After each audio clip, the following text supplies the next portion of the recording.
Welcome everyone. My name is Marc-André Pigeon, and I'm the director of the Canadian Centre for the Study of Cooperatives. We're adding some chairs. This is great. I want to begin this event this afternoon by thanking everyone for being here. And I want to give a few special thanks to Baljit Singh, who's helping us set up chairs back here. Thank you, Baljit. Baljit is our Vice President of Research at the University of Saskatchewan. This was not part of the script here, Baljit. But I also want to recognize that Baljit has a special guest here from India, Dr. Ram Saran Sethi, and I apologize, there he is. He's an adjunct professor at the University of Saskatchewan, and he is additional director of research at Guru Angad Dev Veterinary and Animal Sciences University in Punjab, India. So welcome to Saskatchewan. If I miss anyone, I apologize, but I want to recognize as well the senior leadership of Federated Cooperatives who are here tonight. Sheldon Stenner, where's Sheldon? There he is. General Counsel and Corporate Secretary Leanne Hawes, Leanne over there. Federated's board chair, Sharon, who's had seen too much of me lately. And then, of course, Heather Ryan, the CEO of Federated, who's going to speak to us in a few minutes. So I'll come back to that in a second. So we're here first and foremost to celebrate the launch of a book by our very own Dionne Pohler and her co-author, University of Alberta scholar Clark Bannock. We're also here, however, to learn a bit about a chapter in that book that relates to a research project called the Co-operative Innovation Project. And I just want to give you a little bit of context. Dionne's got the punchy message, but I'm going to give you some context to set her up a little bit. The CIP was a 5-year, $1 million, sorry, not a 5-year, a $1 million research project that ran from 2013 to 2015 and was funded by Federated Cooperatives Limited. And it set out to investigate two really foundational questions. One, is the co-op model feasible and still relevant in rural and Indigenous communities in Western Canada? And Baljit, I don't know if you remember the first time we met, you asked me a question very much like that. And I said yes in the affirmative because I was aware of this research, right? And so the second question they asked is, and if it is still relevant, what's needed to inspire rural and Indigenous communities to explore and create cooperatives that thrive? So the answer to that question, I see a lot of people that were involved in that project. I'm going to call you out in a minute. But to answer that question, the research team visited rural and remote settler and Indigenous communities from British Columbia all the way to Manitoba. They spoke to many, many people, thousands of people by phone. I assume that was a survey. They had over 350 community administrators answer a web-based survey about their community. They learned from co-op developers on the ground, and they engaged with a wide range of external stakeholders, including the UK-based Plunkett Foundation. It was a massive effort. And I want to acknowledge that this was very much a teamwork process, right? And so we had people like Murray, where's Murray? There he is. We had people like Merle, here's Merle, now at the Canadian Centre for Rural and Agricultural Health, CC Ra, as I know it affectionately. And there were many other people as well that were involved. I think some of the co-op's first people, were you guys involved a little bit? Yeah, Kyle and Asa were involved as well. So this is a bit of a homecoming today. And there were many who aren't here today as well that were involved.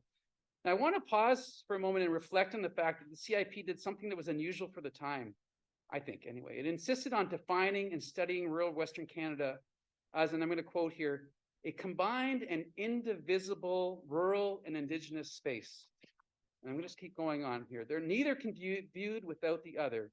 As such, it was one of the largest projects to ever ask both rural and rural Indigenous residents and communities the same questions at the same time. And patterns of both similarity and differences provided a path forward to work together. So I'd just like to reflect on that because while it's customary today to do land acknowledgements, that was not the case back in 2013. That was not something that just kind of happened. But the project was starting from the basis of sentiment that was kind of embodied in those land acknowledgements. And I like to say that the Canadian Centre for the Study of Cooperatives, with the support of Federated, was embodying that spirit in those statements way back then and even before. There was always a kind of vigorous research agenda around co-ops in Indigenous communities dating back to many years. And some of the key people here, I think, Isabel, where did I see Isabel? There she is. Isabel was a big part of that for many years. Consistent with that sentiment, I do want to recognize and underline that we come to you today from Treaty 6 territory, and this is the traditional homeland of the Cree, the Saulteaux, the Dene, Dakota, Lakota, and Nakota people, and the traditional homeland of the Métis. And again, just to underline, we've always understood this is an indivisible space, and we all have and continue to have that understanding with the work we do at the CCSC. Now, I'd like to say that the CIP, the Cooperative Innovation Project, was premised on a second idea, unstated, not foregrounded, that was also consonant with that commitment to reconciliation. And that's the notion of relationality. This is a concept I just learned about a couple of years ago, so I have to be cards on the table. It's something new my colleague Curtis Boyer introduced me to.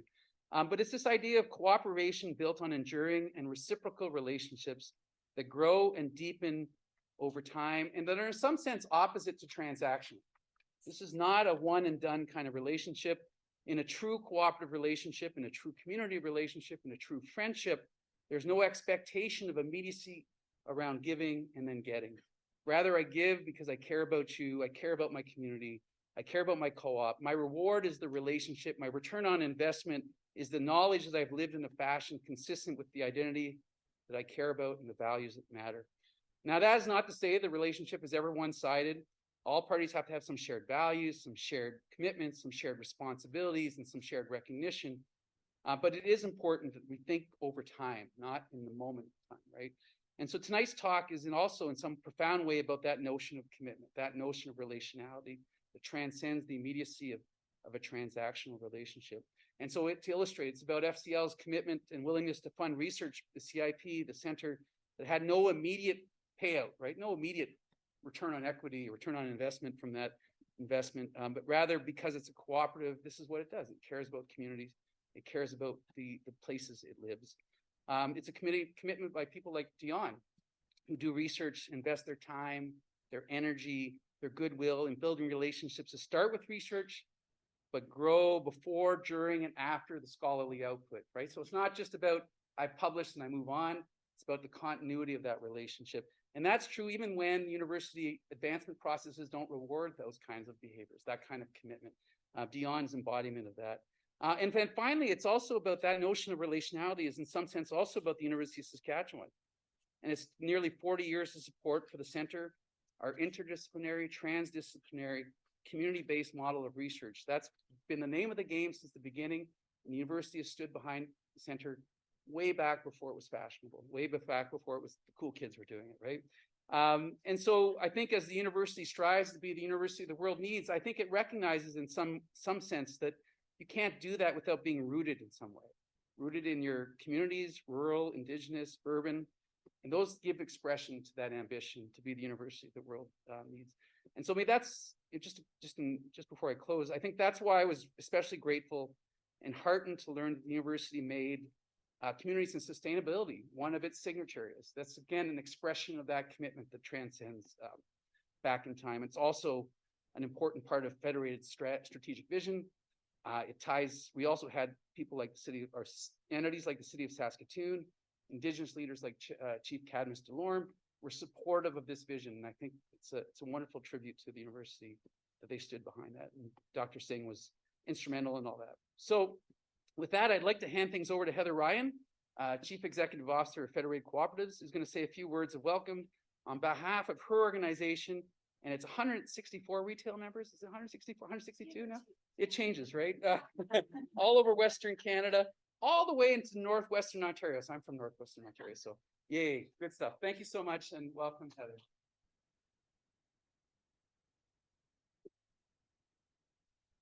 Well, hello, everyone, and thank you for being here to celebrate the launch of Dionne's book, Building Inclusive Communities in Rural Canada.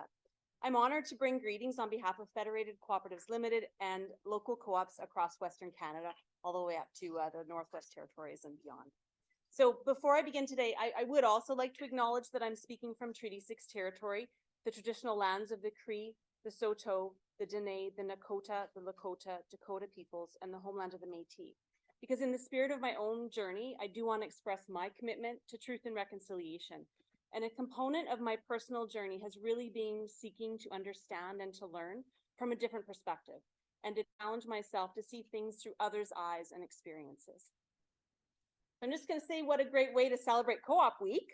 Last night, we had the honor of recognizing Scott Banda, our former CEO, for his contributions to Co-op with a Lifetime Achievement Award. And today I have the distinct privilege of saying a few words about the great new book and the importance of our cooperative movement in Western Canada. So first and foremost, congratulations to you, Dionne, on completing this book. You know, your research and insight is so very valuable. And thank you to the University of Saskatchewan. You're a wonderful partner, a partner who continues to play an integral role in the ongoing work that we're doing. You know, since 2014, FCL, on behalf of the cooperative retailing system, has proudly funded the CRS Chair in Cooperative Governance at the U of S, which is located in the Canadian Centre of Study of Cooperatives at the Johnson's Chiyama Graduate School of Public Policy. Our funding recognizes the good co-op governance is crucial to the ongoing success and relevance of both FCL and the cooperative retailing system. This is something very near and dear to me, with our governance model and democratic process and principles being at the heart of the cooperative business model. We're proud of this model, a model that allows us to be a different kind of business, one that supports our values, our co-op members, and our customers. So publications like Dionne's book are important to our cooperative movement. At FCL, we recognize the value of the research that Dionne has undertaken. It both meets the rigorous standards of academia and is relevant to our movement in everyday needs. The Canadian Centre of Study of Co-op produces work that matters and does not just sit on the shelf. We value the CCSC's interdisciplinary, community-engaged, bridge-building approach to research and knowledge mobilization. We know this work gets put to great use. So finally, I just want to thank the whole Cooperatives First team. Dionne was a founding board member of Cooperatives First, and what began as an answer to an understood gap has blossomed into an initiative that is bearing fruit in the form of a growing rural and Indigenous research agenda at CCSC, one that continues to have a very real impact. So again, in closing, thank you for being here to celebrate this book, to celebrate Dionne, and to celebrate the cooperative movement. Movements require people to be successful, and the people in this room and the co-op members across Western Canada help us to be successful. So during Co-op Week, let's take a moment to celebrate how we all come together to make our co-op model work. Thank you very much.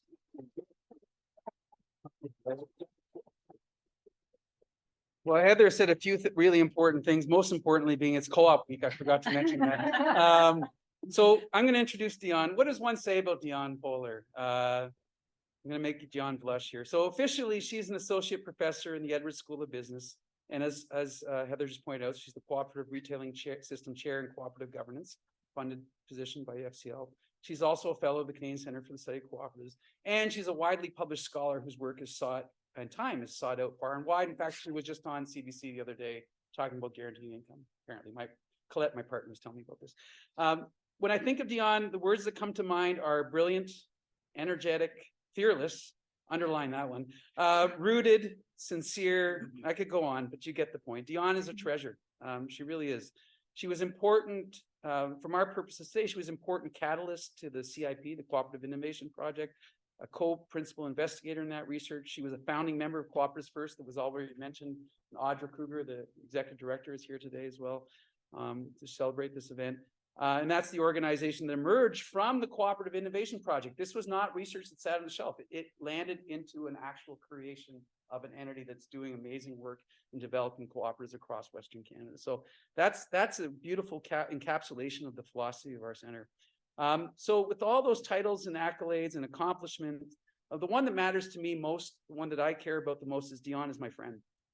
And as such, she's the embodiment of that kind of non-transactional relationship I was talking about earlier. That I feel like we will be as friends through time. And that's what really matters. So thank you, Dionne, and please welcome to the stage.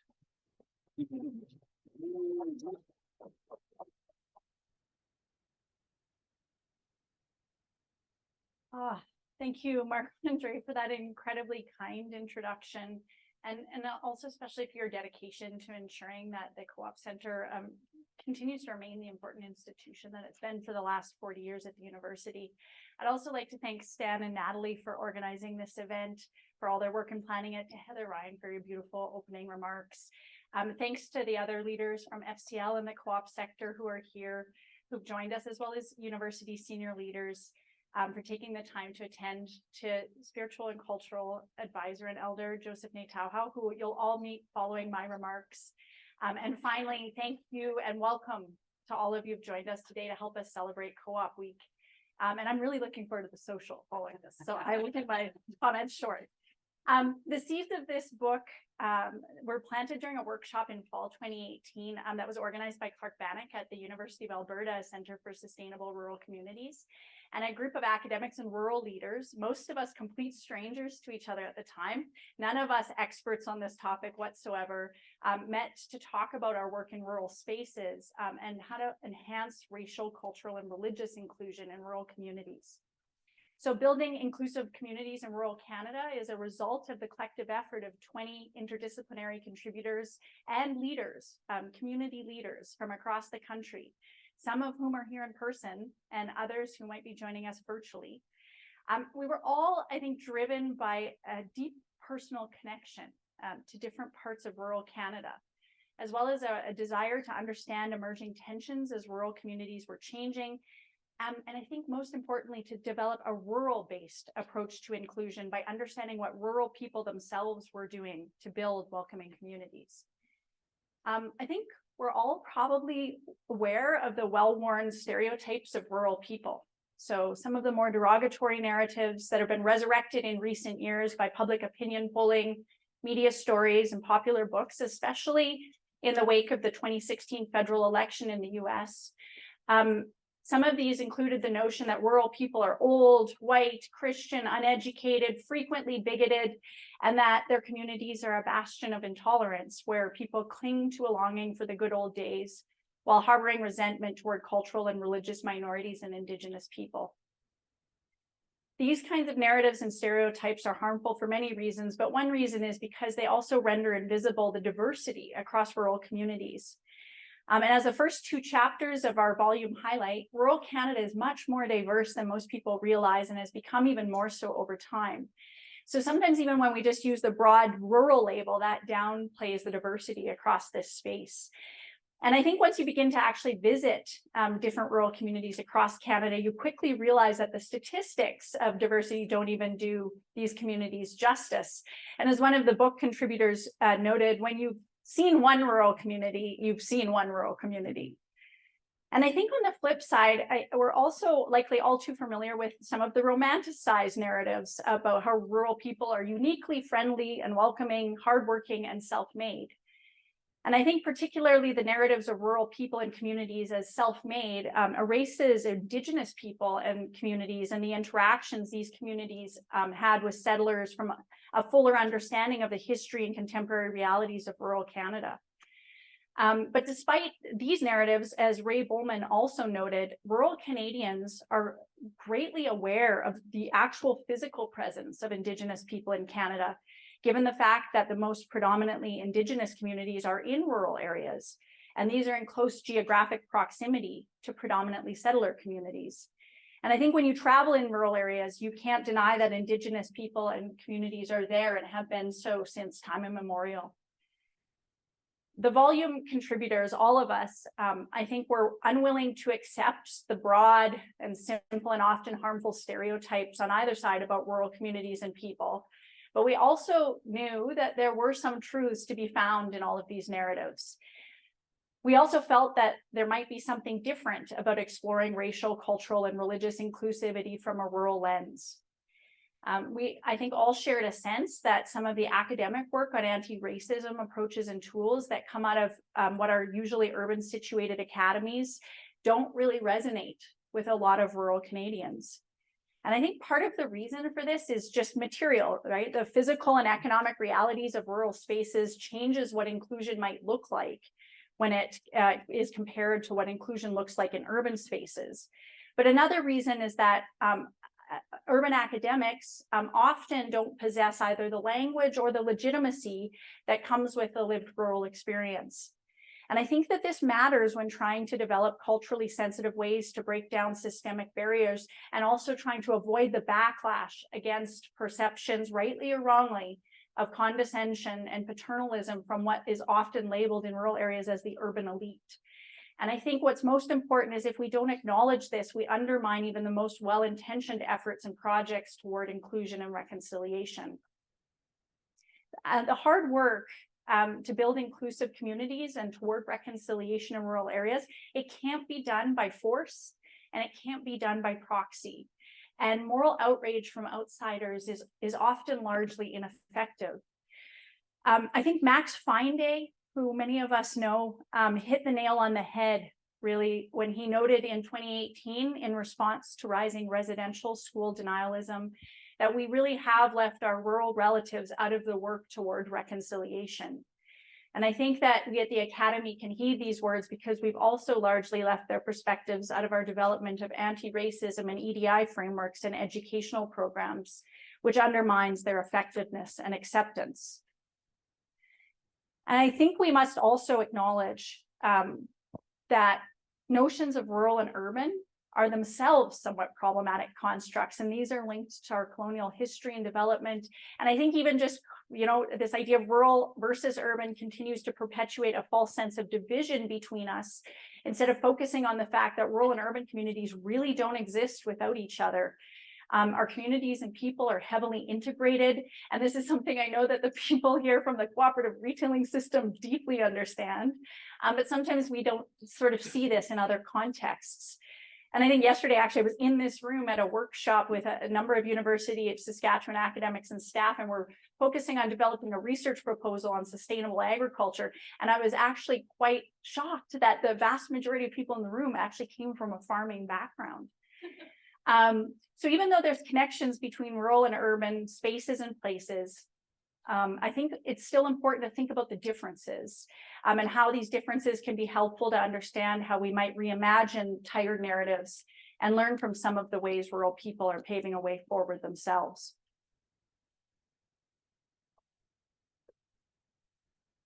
So today I'm going to focus on the possibilities associated with one of these more practical tools, cooperative development, which is outlined in a chapter of the volume I co-authored with Jen Budney, Murray Fulton, Darcy Overland, Kyle White, Asa Marshall, and Trista Puapisconius.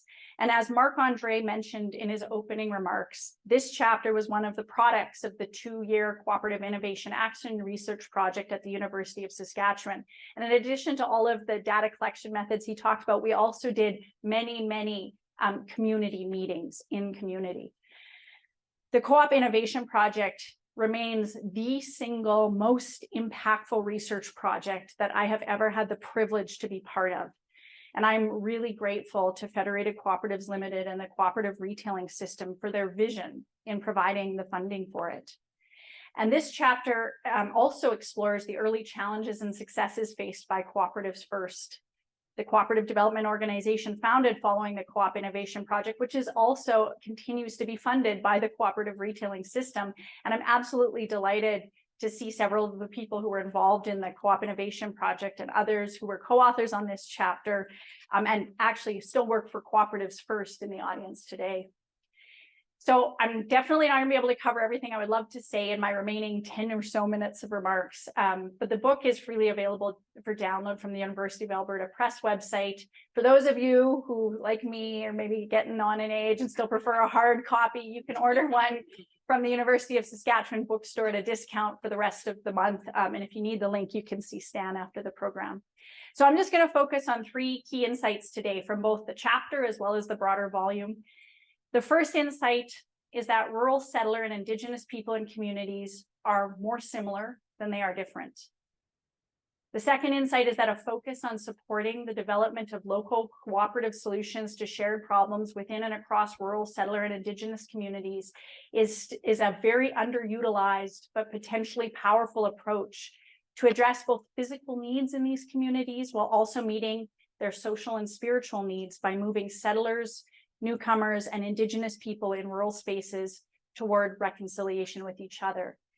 And I think the final insight that I'm going to share is that there's no silver bullet shortcut to addressing these economic, social, and spiritual needs in rural communities. It requires a commitment from absolutely everyone to leaving absolutely no one behind. Not one Indigenous child, not one recent immigrant, and not even the elderly grandfather in contributor Michelle Lamb's chapter of our book, who sometimes makes racist statements. It requires developing real relationships with supporting people who are in proximity to us.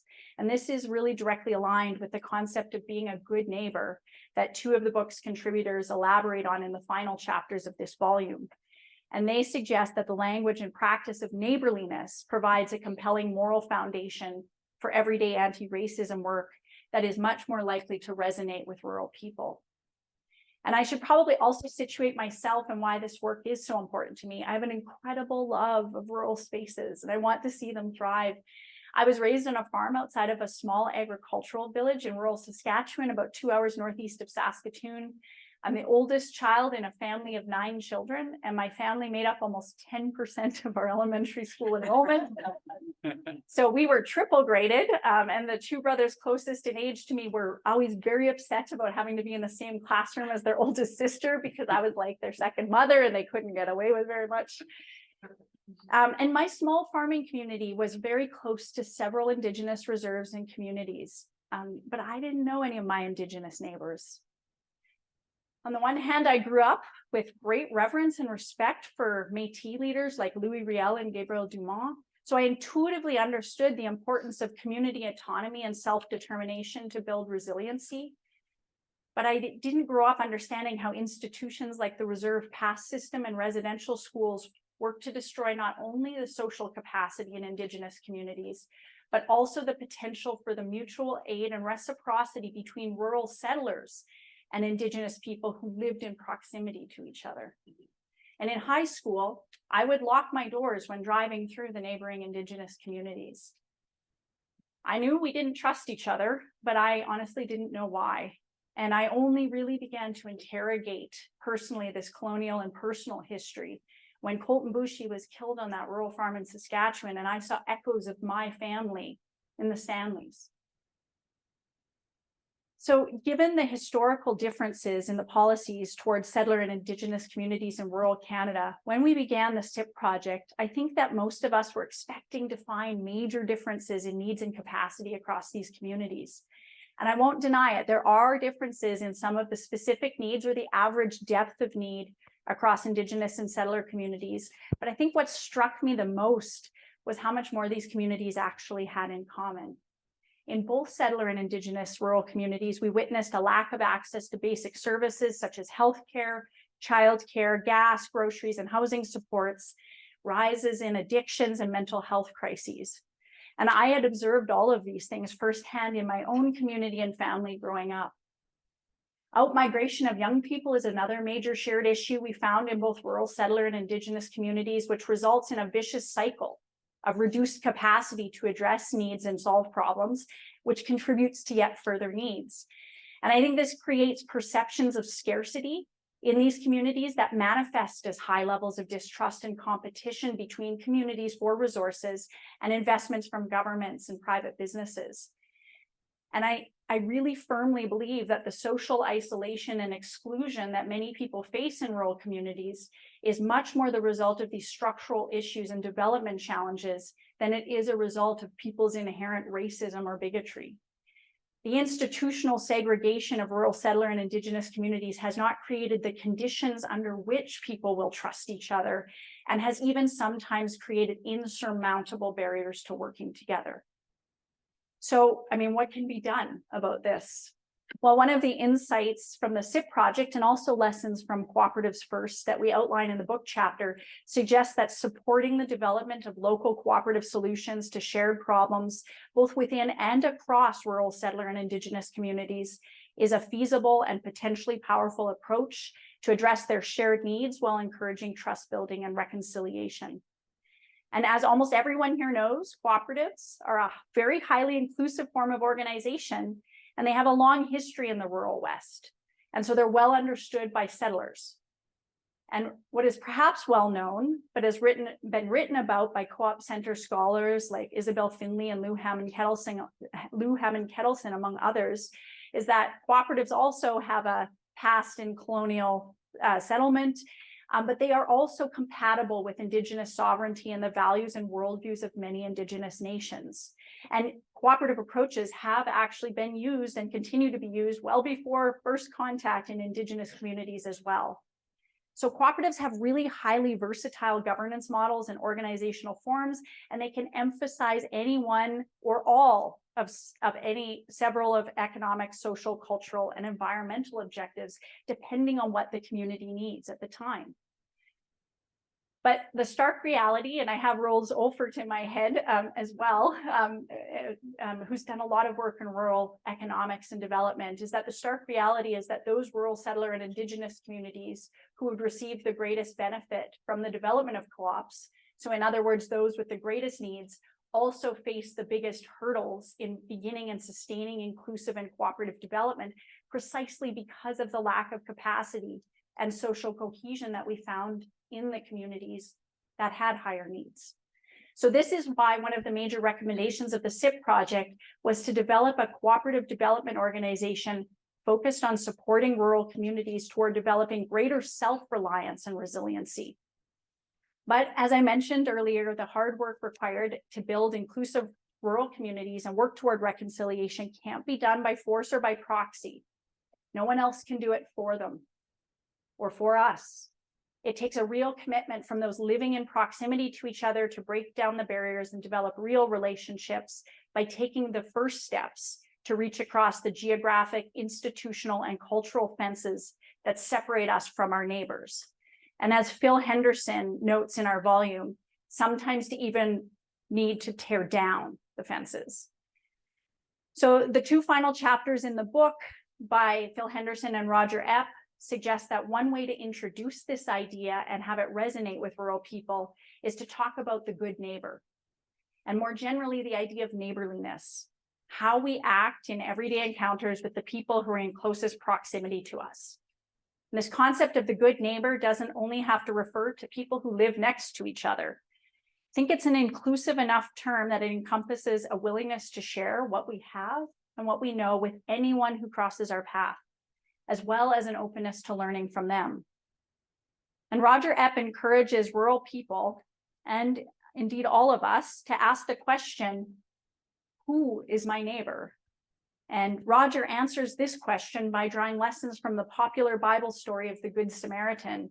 And he notes that your neighbor is not necessarily the one you expect, nor the one who is like you, nor the one you have been taught to respect.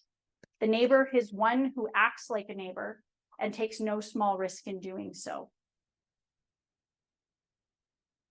And with that final thought, I want to take the opportunity to introduce you to someone who embodies the idea of the good neighbor through the way he interacts with anyone who comes into his path. I first met Joseph Natauhau at the Fall Co-op Leaders Conference hosted by FCL in Saskatoon last November. He and I sat at the same table, and we realized after a few moments of chatting that our offices were literally just down the hall from each other on this campus, though our paths had never crossed. And I actually suppose this is just another one of those ways where co-ops help bring settlers together with their literal Indigenous neighbors. And Joseph has since become a dear friend and mentor. He's quietly encouraged me to adopt a more holistic approach to my teaching and research. He was really pushing me not to use notes and to speak from the heart today, but I'm still not quite there, Joseph. But he wants me to embrace cultural and spiritual practices and ceremonies, including resurrecting the ones that I was raised with, that I lost, as well as participating in the cultural and ceremonial practices of different Indigenous communities. He's encouraged me to participate fully and not in a transactional or performative way. And I admit that is very challenging at times and demands a level of humility and vulnerability, as well as breaking down deeply held ideas and beliefs that I am still struggling with. But Joseph is a bridge builder, and he believes in developing spaces where people can also have fun together and share conversation and build real relationships. He also happens to be a gifted singer-songwriter from Sturgeon Lake First Nation Band, and as a child was influenced by his grandfather's traditional and ceremonial chants, sounds of the fiddle and guitar. He has a deep love of storytelling and music, a deep love of rural spaces. And I asked Joseph if he would help us end this book launch in a good way to help us move into the sharing of food and conversation together. I'm delighted he said yes.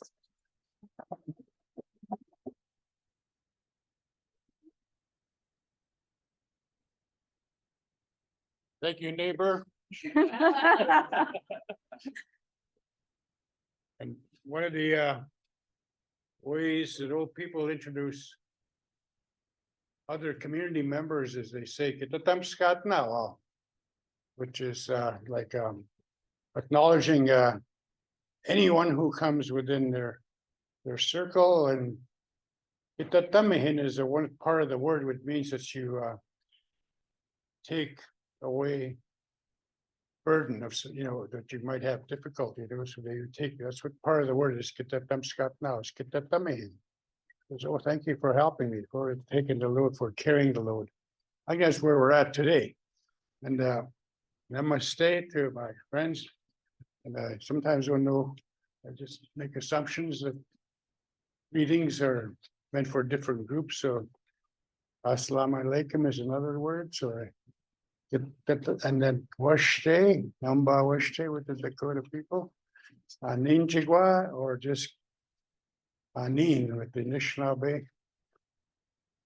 My mother would say, that I'm Scott now, and my elder, she's an elder in our community. And so I have a song that I created a number of years ago, back in 2000, called All One People. I thought it'd be a fitting song to go with this launch with such a beautiful project and all the work that's gone into it. I was just kind of scanning some of the stuff there to see what was controversial. We always check for how, we are, I guess, mentioned or included or not included. That's the first thing I've always done that whenever I went to schools. I look at the walls, I look at the libraries, I just look at the staff, and say, who's all here and what do they have and how am I included in this land that was where I was born, right? And the people have come to live here. But we always had an open door, like in Sturgeon Lake First Nation, where I come from. We had farmers that would come and fish in the lake, but they would always come to my grandfather and would come and ask for permission. And those that didn't ask for permission, our community members would go jump into their canoes and go chase them off. And sometimes I run into these farmers, and they would say, oh, we really love the drumming from our farm. You can hear the drummers in the evening, so those are the things that I heard much later. So things were happening when I was in residential school. I would hear. So I noticed I had two songs on the album Nigamuk that are actually unity songs. And this one is one of them. And the other one's called the Walking Song, Walking with Your Ancestors. So I'll do a little bit of that one and I'll finish it off with All One People. I seen a walk way, oh, I seen a walk way, oh, Bimotis the moe walk way, oh, Nasco matag way, oh, all human beings way, oh, walk with your ancestors way, oh, hey, way, oh, hey, oh, way, oh, hey, way, oh, hey, oh, way, oh, hey, way, oh, hey, oh, way, oh, hey. We're always connected to our ancestors. I learned that much later, that we're more than human. We always have ancestral ties to somewhere, to someone. So, Pat, drum along. You can drum with me. We can sing together. This is that beat. This is that beat. All of us Indigenous people, they don't like to sing alone, unless they want to be a rock star.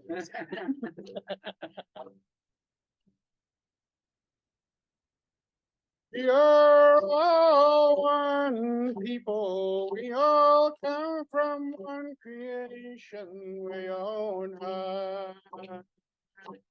We are all nation under one great sky. When we are all one people. We are all one color in her eyes.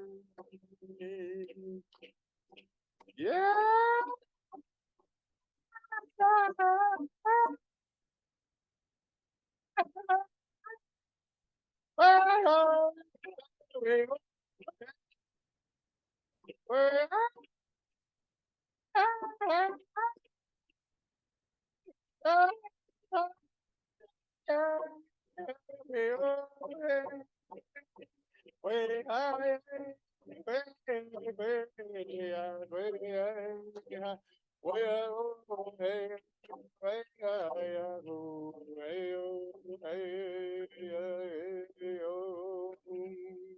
was in a sweat last night, so I think I sang too long. Newa pomagan kawit sanit kaya kotes pemik. Biar kotawan kita kiseko kiano. Kahio peagwan kisena kuseno utaski. We are all one people. We are all one. We are all in color if we try and do it.